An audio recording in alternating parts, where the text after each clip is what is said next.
Hello student, in this video we are going to discuss problem based on centroid।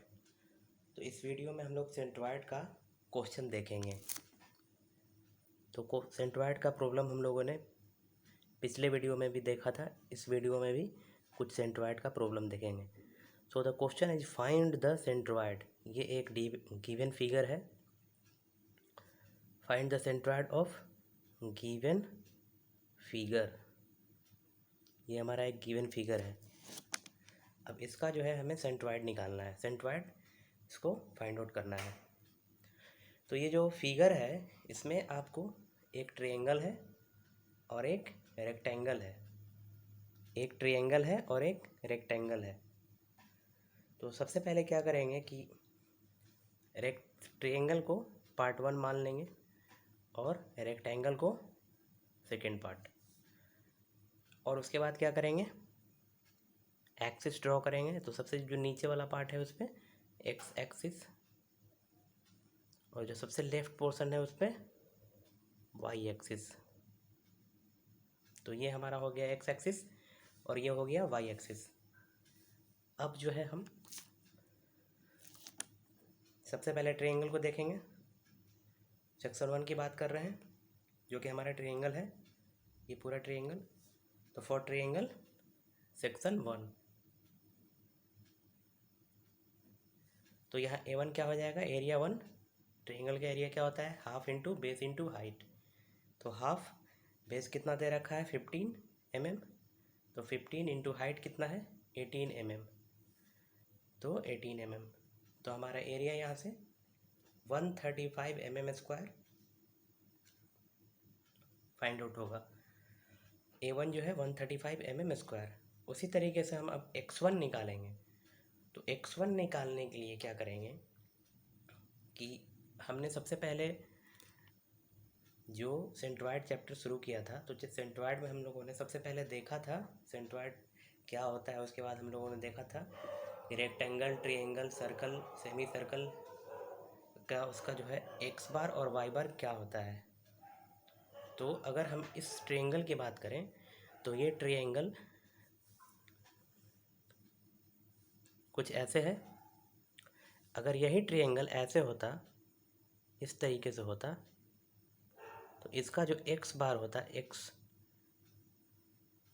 वो होता b/3। लेकिन ये triangle का shape कैसा है, ऐसा है। तो यहाँ एक्स बार जो होगा वो होगा 2b/3, 2b/3। तो यहाँ बेस कितना है 15 mm, तो 2 into 15/3 equal to 10 mm। Okay. उसी तरीके से y हम लोगों ने देखा था, y क्या होता है h/3, और यहाँ भी क्या होगा h/3 होगा। तो y1 यहाँ पे ट्रायंगल में हम लोग देख रहे हैं तो यहाँ y1 होगा, क्योंकि हम सेक्शन 1 मान ले हैं इसको। तो y1 इक्वल टू h/3 यानी कि 18/3 इक्वल टू 6 mm। अब हम क्या करेंगे, A2 निकालेंगे फॉर रेक्टेंगल सेक्शन 2।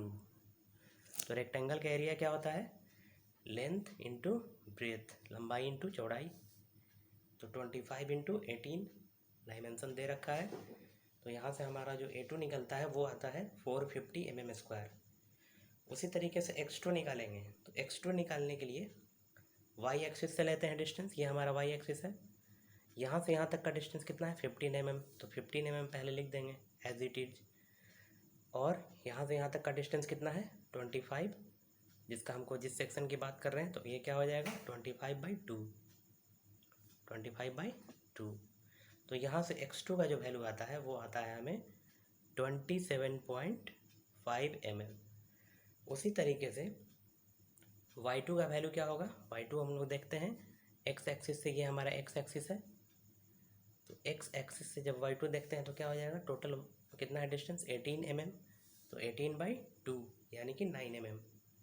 अब हम लोग क्या करेंगे, एक्स बार निकालेंगे। तो एक्स बार का जो फॉर्मूला होता है वो क्या होता है, A1 x1 plus A2 x2 upon A1 plus A2। Okay. X bar का क्या फॉर्मूला होता है, a1x1 plus a2x2 upon a1 plus a2, क्योंकि यहाँ दो ही सेक्शन है इसलिए दो सेक्शन a1 और a2 हुआ। वही अगर तीन होता सेक्शन तो तीन ले लेते, a1 a2 a3 होता, लेकिन यहाँ दो ही सेक्शन है, एक ट्रायंगल है था और एक रेक्टेंगल था। तो a1x1 plus a2x2 upon a1 plus a2। a1 का वैल्यू कितना दिया आया हमारा 135, 135। x1 का वैल्यू कितना आया था 10 लिख दिया हमने, प्लस a2 का वैल्यू कितना आया था 450 इंटू x2 का वैल्यू कितना आया था, x2 का वैल्यू आया था 27.5 डिवाइडेड बाई a1 यानी कि 135 प्लस a2 का वैल्यू 450। अब यहाँ से अगर हम कैलकुलेशन करेंगे तो इसका वैल्यू हमें आता है,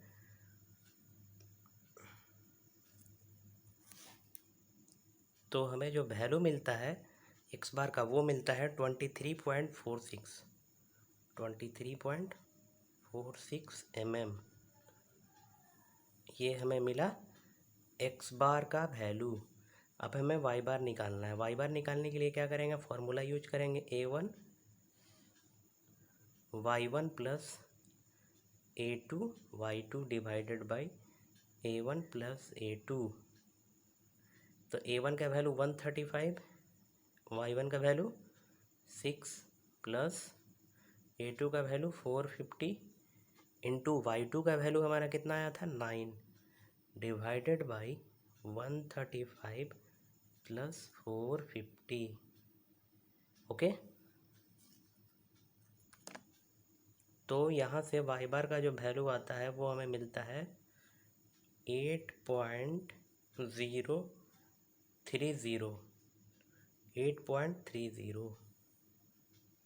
mm।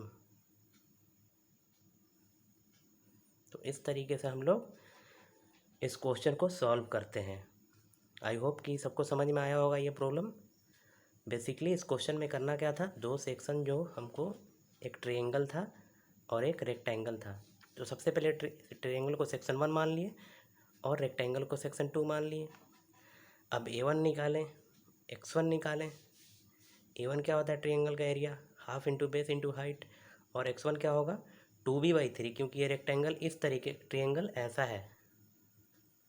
यहाँ से अगर देखा जाए इसका x बार तो वो होता है 2b/3, और अगर वही अगर इधर से देखा जाता, जैसे इसी डायग्राम में अगर इस तरफ से देखा जाता x बार तो होता b/3, लेकिन ये इस तरफ से देखा जा रहा। जैसा कि हमने एक डायग्राम बना के दिखाया भी है कि अगर इधर से देखा जाता x बार तो b/3 होता, लेकिन हमारा जो ट्रायंगल वो कैसे है, ऐसे है। तो हम इधर से देख रहे हैं तो इधर से 2b/3 होता है x बार। समझे? तो आई होप सबको समझ में आया हो। और रेक्टेंगल का ईजी था, रेक्टेंगल का जो था वो हमने किया। अब हम लोग देखते हैं प्रॉब्लम नंबर इसका सेकेंड।